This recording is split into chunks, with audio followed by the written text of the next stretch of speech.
வணக்கம் நேயர்களே, இது சூப்பர் 30. இந்த நாளில் அறிந்து கொள்ள வேண்டிய விறுவிறுப்பான செய்திகளின் அணிவகுப்பு. அந்த வகையில் நாடாளுமன்ற தேர்தல் தொடர்பாக மதிமுக மற்றும் கம்யூனிஸ்ட் கட்சிகளுடன் திமுக தொகுதி பங்கீட்டு குழு பேச்சுவார்த்தை நடத்தியது. திமுகவிடம் கடந்த முறை போட்டியிட்டதை விட கூடுதல் தொகுதிகளை கேட்டிருப்பதாக மார்க்சிஸ்ட் கம்யூனிஸ்ட் மற்றும் மதிமுக நிர்வாகிகள் தெரிவித்தனர். மக்களவைத் தேர்தலை முன்னிட்டு தொகுதி பங்கீடு குறித்து கூட்டணி கட்சிகளுடன் திமுக தொகுதி பங்கீட்டு குழு பேச்சுவார்த்தை நடத்தி வருகிறது. காங்கிரஸ், இந்திய கம்யூனிஸ்ட் கட்சிகளுடன் முதற்கட்ட பேச்சுவார்த்தை நிறைவடைந்திருக்கும் நிலையில் மார்க்சிஸ்ட் கம்யூனிஸ்ட் கட்சியுடன் பேச்சுவார்த்தை நடத்தப்பட்டது. டி.ஆர். பாலு தலைமையிலான குழுவை மார்க்சிஸ்ட் கம்யூனிஸ்ட் கட்சி நிர்வாகிகள் சம்பத், கனகராஜ் உள்ளிட்டோர் சந்தித்து பேச்சுவார்த்தை நடத்தினர். அதன் பிறகு செய்தியாளர்களிடம் பேசிய சம்பத், தொகுதி பங்கீடு பேச்சுவார்த்தை சுமூகமாக முடிந்ததாக தெரிவித்தார். கடந்த தடவை விட கூடுதலான இடங்களில் போட்டியிடணுங்கிற எங்களுடைய கோரிக்கையை முன்வச்சோம். பேச்சுவார்த்தை சுமூகமாக நடக்குது. இதனிடையே மதிமுக தொகுதி பங்கீட்டு குழுவுடன் பேச்சுவார்த்தை நடைபெற்றது. அதன் பிறகு செய்தியாளர்களிடம் பேசிய மதிமுக அவைத்தலைவர் அர்ஜுனராஜ், 2 மக்களவை தொகுதிகள் மற்றும் 1 மாநிலங்களவை உறுப்பினர் பதவி வழங்கும்படி கோரிக்கை வைத்ததாக கூறினார். 2 லோக்சபா சீட்டுகளும் 1 ராஜ்யசபா சீட்டும் கேட்டிருக்கின்றோம். கடந்த முறை உதயசூரியன் சின்னத்தில் போட்டிட்டீங்க, இந்த முறை சொந்த சின்னத்தில் போட்டியிட்டு இந்த தடவை எங்களுடைய கட்சி சின்னத்தில் தான் போட்டியிடுவோம். இந்த முறை உதயசூரியன் சின்னத்தில் போட்டியிடாமல் பம்பரம் சின்னத்தில் தான் போட்டியிடுவோம் எனவும் மதிமுகவினர் திட்டவட்டமாக தெரிவித்தனர். வெளிநாட்டிலிருந்து திமுக தலைவர் மு.க. ஸ்டாலின் திரும்பியவுடன் தொகுதி பங்கீடு பேச்சுவார்த்தை இறுதி செய்யப்படும் என்று திமுக தொகுதி பங்கீட்டு குழு உறுப்பினரும் அமைச்சருமான ஐ. பெரியசாமி தெரிவித்தார்.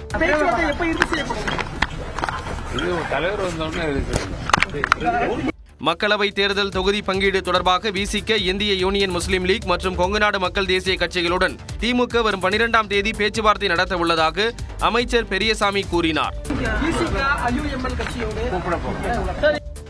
இதனால் திமுக கூட்டணியில் தேர்தல் கூட்டணி பேச்சுவார்த்தை சூடுபிடித்துள்ளது. தொடர்ந்து சூப்பர் 30 செய்திகளை பார்க்கலாம். ஆரணி மக்களவை தொகுதியை மீண்டும் காங்கிரசுக்கு ஒதுக்கக்கூடாது என்று திமுக தேர்தல் ஒருங்கிணைப்பு குழு கூட்டத்தில் நிர்வாகிகள் வலியுறுத்தினர்.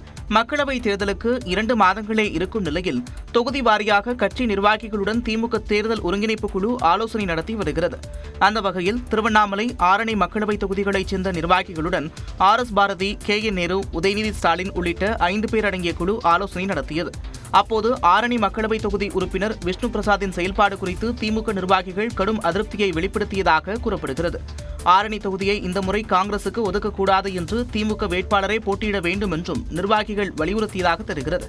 அதனைத் தொடர்ந்து யாரை நிறுத்தினாலும் கருத்து வேறுபாடின்றி தேர்தல் பணியாற்ற வேண்டும் என்று தேர்தல் ஒருங்கிணைப்பு குழுவினர் அறிவுறுத்தினர்.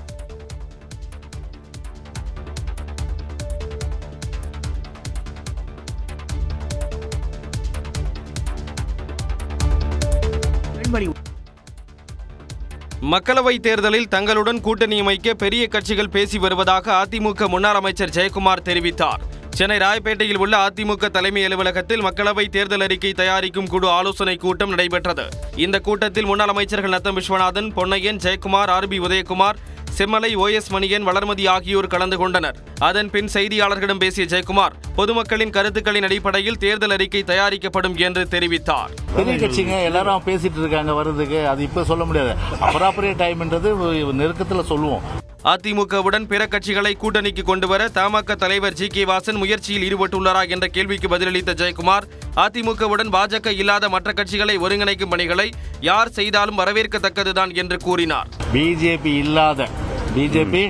இல்லாத ஒரு கூட்டணி இல்ல அதுல நீங்க நான் அதை கிளாரிஃபை பண்ணலாம், நீங்க அதை சொல்லுவீங்க. நீங்க நாங்க கிளாரிஃபை பண்ற பிஜேபி இல்லாத மற்ற கட்சிகள், ஓகேவா, அது வரவேற்க தகுந்தது. தேர்தல் அறிக்கை தயாரிக்கும் பணிகள் தீவிரப்படுத்தப்பட்டுள்ளதாகவும் ஜெயக்குமார் தெரிவித்தார்.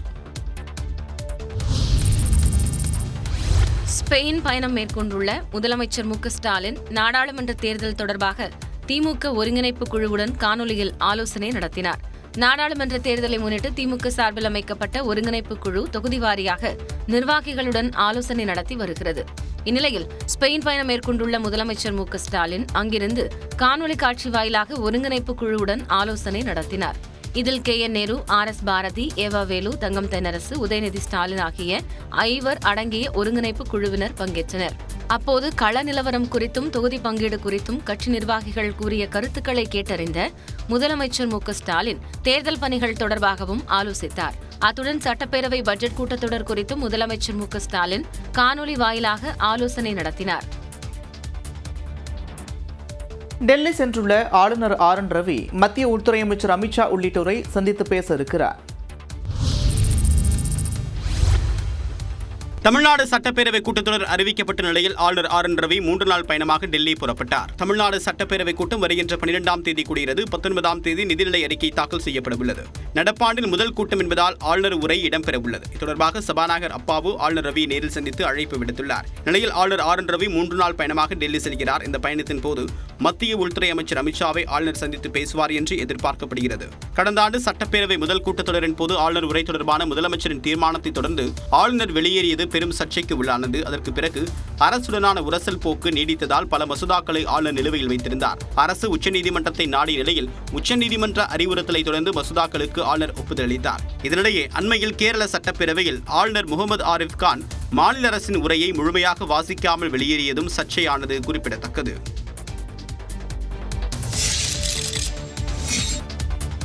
நான் ஏன் இங்கே நான் இருக்கிறேன் அப்படின்னு அதனால ஒரு தன்னிலை விளக்கம் அளிக்க நான் இப்ப கடமைப்பட்டிருக்கேன்னு நினைக்கிறேன். இப்ப ஏன் மதுரையில பா ரஞ்சித்தோட நீலம் அமைப்பினர் டேலாங் செமினார் நடத்தினாங்க. 2-3 செமினார் ஒவ்வொரு வருஷமும் நான் ஒரு ஓரமா நான் எதிர்க்க யாருக்கும் தெரியாது, ஓரமா உட்காந்து நான் கேட்கறது வழக்கம் உண்டு. யாரும் பா ரஞ்சித்தோட நீலம் ஃபங்க்ஷனுக்கு ஏன் நீ போனன்னு யாரும் என்ன கேள்வி கேட்டதில்லை. அப்படி கேட்காத பொழுது ஸ்மார்ட் இவங்க நடத்த நிகழ்ச்சிக்கு நான் வந்தா மட்டும் ஏன் இந்த கேள்வியை விடுது எனக்கு புரிய மாட்டேங்கிறது. எனக்கு கோவில் விடுதலை அவசியமா அரசியலா என்ற நிகழ்ச்சியில் சிறப்பு விருந்தினராக சென்னை உயர்நீதிமன்ற நீதிபதி ஜி.ஆர். சுவாமிநாதன் பங்கேற்கலாமா என்று வழக்கறிஞர்கள் தரப்பில் புகார் அளிக்கப்பட்ட நிலையில் அந்த நிகழ்ச்சியில் அவர் அளித்த விளக்கம்தான் இது.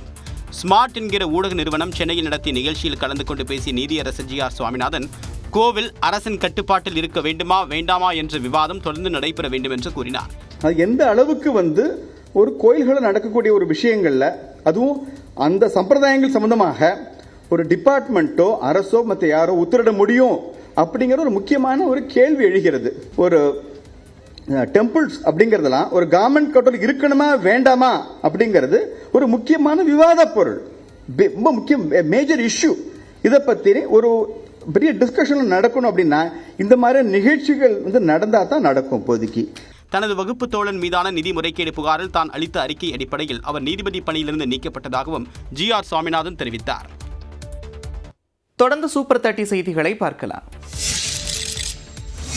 அமலாக்கத்துறை மற்றொரு அறிக்கை கொடுத்திருக்கிறார். இந்த மணல் கொள்ளையில பாத்தீங்கன்னா கதிரானந்தனுடைய வீட்டு கதவை தட்டுவதற்கு வாய்ப்பு இருக்கு. கதவு தட்டுவானா அந்த கஷ்டம் கூட அவங்களுக்கு வேணாம், நான் தந்தி வச்சிடுறேன்.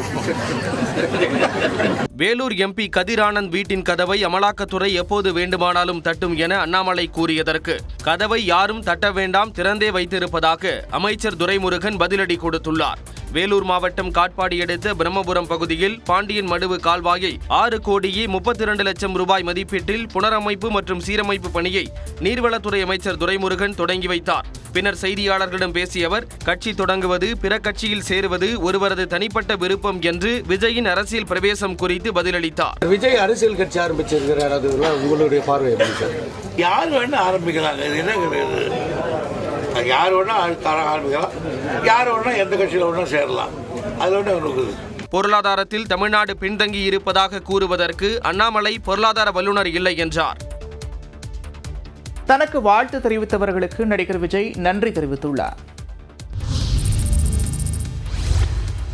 அரசியல் கட்சியை தொடங்கிய தனக்கு வாழ்த்து கூறிய அனைவருக்கும் நடிகரும் தமிழக வெற்றிக் கழக தலைவருமான விஜய் நன்றி தெரிவித்துள்ளார். தமிழக வெற்றிக் கழகம் என்ற பெயரில் அரசியல் கட்சியை தொடங்கியுள்ளதாக நடிகர் விஜய் கடந்த வெள்ளிக்கிழமை அறிவிப்பு வெளியிட்டார். வரும் மக்களவைத் தேர்தலில் போட்டியிடவில்லை என்றும் யாருக்கும் ஆதரவும் அளிக்கப் போவதில்லை என்றும் கூறியிருந்த விஜய் 2026 சட்டமன்ற தேர்தல்தான் இலக்கு என அறிவித்திருந்தார். விஜயின் அரசியல் வருகைக்கு அரசியல் கட்சி தலைவர்கள், சினிமா துறையைச் சேர்ந்த பிரபலங்கள் என பல்வேறு தரப்பினர் வரவேற்பும் வாழ்த்தும் தெரிவித்தனர். இந்த நிலையில் தமிழ்நாட்டு மக்களின் பேரன்போடு முன்னெடுத்துள்ள அரசியல் பயணத்திற்கு வாழ்த்துக்களை தெரிவித்த அனைவருக்கும் நன்றி தெரிவித்து விஜய் அறிக்கை வெளியிட்டுள்ளார். பெருமதிப்பிற்குரிய பல்வேறு அரசியல் கட்சி தலைவர்கள், அன்புக்குரிய திரைத்துறை நண்பர்கள், பாசத்துக்குரிய தமிழக தாய்மார்கள், சகோதர சகோதரிகள், ஊக்கமளிக்கும் ஊடகவியலாளர்களுக்கு நன்றிகளுடன் பணிவான வணக்கங்கள் என்று தெரிவித்துள்ளார். என் நெஞ்சில் குடியிருக்கும் தோழர்கள் அனைவருக்கும் நெஞ்சார்ந்த நன்றிகளுடன் பணிவான வணக்கங்கள் என்றும் தனது அரசியல் வருகைக்கு வாழ்த்து தெரிவித்தவர்களுக்கு நன்றி கூறியுள்ளார். ஹைதராபாத்தில் தங்க வைக்கப்பட்டிருந்த ஜார்க்கண்ட் முக்தி மோர்ச்சா கூட்டணி சட்டமன்ற உறுப்பினர்கள் ராஞ்சிக்கு புறப்பட்டனர். ஜார்க்கண்டில் சம்பாய் சோரன் தலைமையிலான அரசின் மீதான நம்பிக்கை வாக்கெடுப்பு திங்கட்கிழமை நடைபெற உள்ளதால் ஜார்க்கண்ட் முக்தி மோர்ச்சா மற்றும் காங்கிரஸ் எம்எல்ஏக்கள் தெலுங்கானாவிலிருந்து ஜார்க்கண்டிற்கு சென்றனர். ஜார்க்கண்ட் முதலமைச்சராக இருந்த ஹேமந்த் சோரனை நில மோசடி வழக்கில் அமலாக்கத்துறையினர் கடந்த புதன்கிழமை கைது செய்தனர். இதனைத் தொடர்ந்து புதிய முதலமைச்சராக ஜார்க்கண்ட் முக்தி மோர்ச்சா துணைத் தலைவர் சம்பாய் சோரன் பதவியேற்றார். 10 நாட்களுக்குள் பெரும்பான்மையை நிரூபிக்குமாறு சம்பாய் சோரனுக்கு ஆளுநர் CP ராதாகிருஷ்ணன் கெடு விதித்துள்ளார். மொத்தமுள்ள 81 உறுப்பினர்களில் தங்களுக்கு 47 பேரின் ஆதரவு இருப்பதாக ஜார்க்கண்ட் முக்தி மோர்ச்சா தெரிவித்துள்ளது. இதனைத் தொடர்ந்து குதிரை பேரத்தை தடுக்கும் வகையில் ஜார்க்கண்ட் முக்தி மோர்ச்சா மற்றும் காங்கிரஸைச் சேர்ந்த எம்எல்ஏக்கள் 37 பேர் தெலுங்கானா தலைநகர் ஹைதராபாத்திற்கு அழைத்துச் செல்லப்பட்டு அங்குள்ள ரிசார்ட்டில் தங்க வைக்கப்பட்டனர்.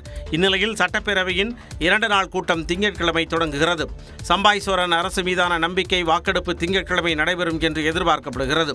இதையொட்டி ஜார்க்கண்ட் முக்தி மோர்ச்சா மற்றும் காங்கிரஸ் எம்எல்ஏக்கள் விமானம் மூலம் ராஞ்சிக்கு சென்றனர். இதனிடையே எம்எல்ஏக்கள் ஒற்றுமையுடன் இருப்பதாக இருந்தால் ஹைதராபாத்திற்கு அழைத்துச் சென்றது ஏன் என்று ஜார்க்கண்ட் முக்தி மோர்ச்சா எம்எல்ஏ லோபின் ஹெம்ப்ரோம் விமர்சித்துள்ளார்.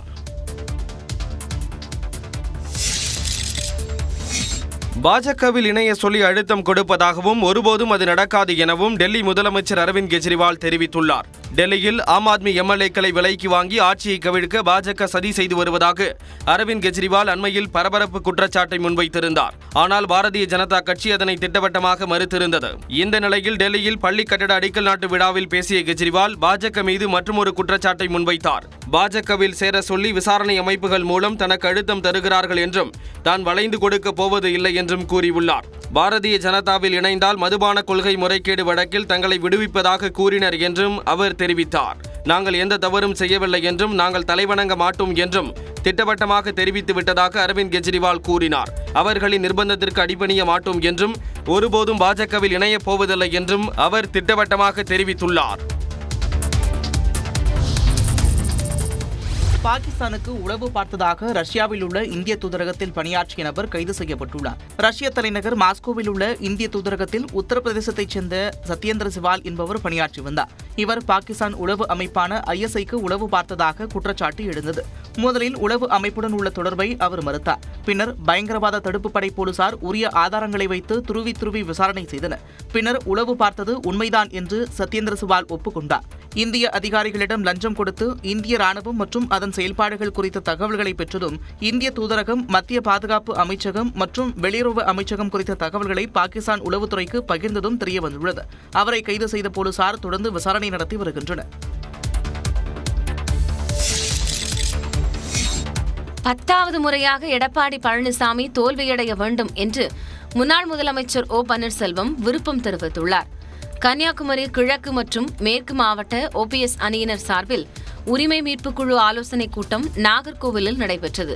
இந்த கூட்டத்தில் பங்கேற்று பேசிய O. பன்னீர்செல்வம் அனைத்து தேர்தல்களிலும் எடப்பாடி பழனிசாமி தோல்வியை தழுவியதாக விமர்சித்தார். முதலமைச்சராக பொறுப்பேற்றுக் கொண்டு அவர் நடத்திய 8 தேர்தலில் தோல்வி, ஊரக உள்ளாட்சி தேர்தலில் தோல்வி. அப்ப எப்பயுமே அது நம்ம எதிர்கட்சியா இருந்தாலும் 80% ஜெயிப்போம். ஊரக உள்ளாட்சிகள்ல, பஞ்சாயத்துகள்ல அதுல தோல்வி, பேரூராட்சியில தோல்வி, நகராட்சியில தோல்வி, மாநகராட்சியில தோல்வி.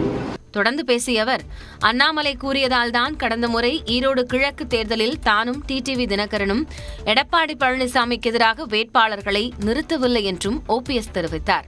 திரு அண்ணாமலை பாரதிய ஜனதா கட்சியுடைய தலைவர் மாநில அண்ணாமலை சந்தித்து நம்மளுக்கு பொதுவான எதிர்கட்சி டிஎம்கேல இந்த நேரத்தில் அது வரவிடக்கூடாது, அதனால நீங்க உங்க வேட்பாளர் வாங்க சொல்லுங்க, தினகரன் வேட்பாளர் வாங்கலாம் சொல்லிடலாம் சொல்லிட்டு ஒரு வாய்ப்பு கொடுப்போம் பழனிசாமி அப்படின்னு சொன்னாங்க. ஐயா, அவரால் ஒன்றுமே செய்ய முடியாது, மக்கள் ரொம்ப விருப்பம் இருக்குது, தொண்டர்களுக்கு விருப்பம் இருக்குது, வர முடியாது சொன்னாங்க. இல்லை இரட்டை சேர்த்து தற்காலிகமாக கொடுத்தாச்சு அப்படின்னு சொல்லி எங்களை வாபஸ் வச்சாங்க. வாபஸ் வாங்கிட்டாங்க. சில கட்சிகள் தன்னுடன் கூட்டணி குறித்து பேசிக் கொண்டிருப்பதாகவும் பேச்சுவார்த்தை முடிந்ததும் அறிவிப்போம் என்றும் OPS கூறினார். பாஜகவுடன் மீண்டும் கூட்டணி அமைக்க கோரி அதிமுக பொதுச் செயலாளர் எடப்பாடி பழனிசாமியிடம் பேசவில்லை என்று தமாக தலைவர் G.K. வாசன் தெரிவித்தார். நாடாளுமன்ற தேர்தல் நெருங்குவதை ஒட்டி அரசியல் கட்சிகள் கூட்டணி பேச்சுவார்த்தையில் தீவிரம் காட்டி வருகின்றன. இந்த சூழலில் சென்னை பசுமை வழிச்சாலையில் உள்ள இல்லத்தில் அதிமுக பொதுச் செயலாளர் எடப்பாடி பழனிசாமியை ஜி.கே. வாசன் வெள்ளிக்கிழமை சந்தித்து பேசினார். இந்த விவகாரம் அரசியல் வட்டாரத்தில் பேசுபொருளான நிலையில் கோவையில் செய்தியாளர்களிடம் பேசிய அவர் நட்பு ரீதியாகவே எடப்பாடி பழனிசாமியை சந்தித்ததாக விளக்கமளித்தார்.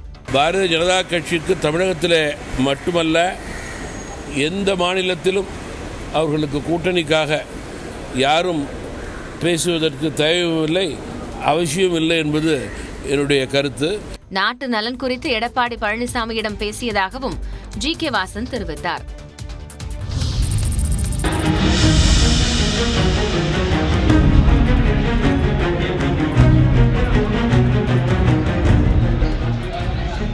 நகர்ப்புற வாழ்விட மேம்பாட்டு வாரிய அமைச்சர் இன்று காலை திறந்து வைத்த குடியிருப்பு கட்டிடத்தில் சில மணி நேரத்திலேயே லிப்ட் நடுவழியில் நின்றதால் பரபரப்பு ஏற்பட்டது. தமிழ்நாடு நகர்ப்புற வாழ்விட மேம்பாட்டு வாரியம் சார்பில் சென்னை மயிலாப்பூர் தொகுதிக்கு உட்பட்ட ஜோகித் தோட்டம் பகுதியில் 58 கோடியே 66 லட்சம் ரூபாய் மதிப்பீட்டில் 13 தளம் கொண்ட புதிய அடுக்குமாடி குடியிருப்பை அமைச்சர் தாமு அன்பரசன் திறந்து வைத்தார். பின்னர் பயனர்கள் தங்கள் வீடுகளுக்கு சென்றனர். அப்போது கைக்குழந்தையுடன் தாய் உட்பட 8 பேர் பயணித்த லிப்ட் திடீரென நடுவழியில் நின்றுவிட்டதால் அவர்கள் அச்சமடைந்தனர். செல்போன் மூலம் கொடுத்த தகவலின் பேரில் குடியிருப்பில் இருந்தவர்கள் மின்சாரத்தை துண்டித்து லிப்டின் கதவை திறந்து அவர்களை மீட்டனர்.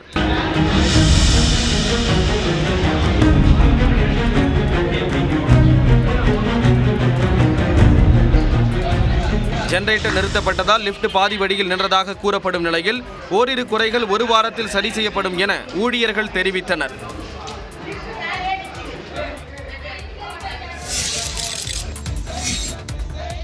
பதவி உயர்வு முறையை மாற்றியமைக்கும் அரசாணையை ரத்து செய்ய வலியுறுத்தி தமிழ்நாடு முழுவதும் தொடக்க கல்வி ஆசிரியர்கள் போராட்டத்தில் ஈடுபட்டனர்.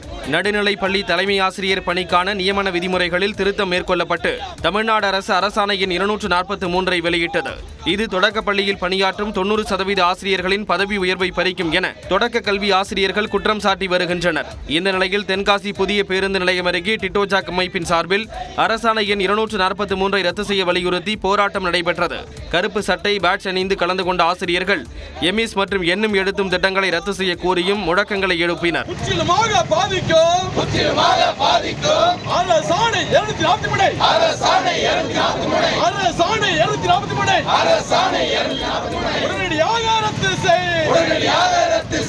இதேபோன்று தஞ்சை பனகல் கட்டடம் அருகே கருப்பு பட்டை அணிந்து ஆசிரியர்கள் கண்டன ஆர்ப்பாட்டத்தில் ஈடுபட்டனர்.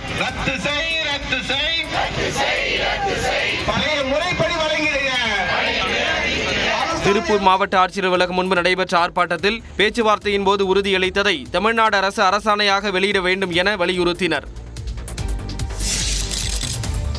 தமிழ்நாட்டில் காலியாக உள்ள பட்டதாரி ஆசிரியர் பணியிடங்களுக்கான போட்டித் தேர்வு 130 மையங்களில் நடைபெற்றது. 2582 பட்டதாரி ஆசிரியர் பணியிடங்களுக்கான அறிவிப்பாணையை ஆசிரியர் தேர்வு வாரியம் வெளியிட்டிருந்தது.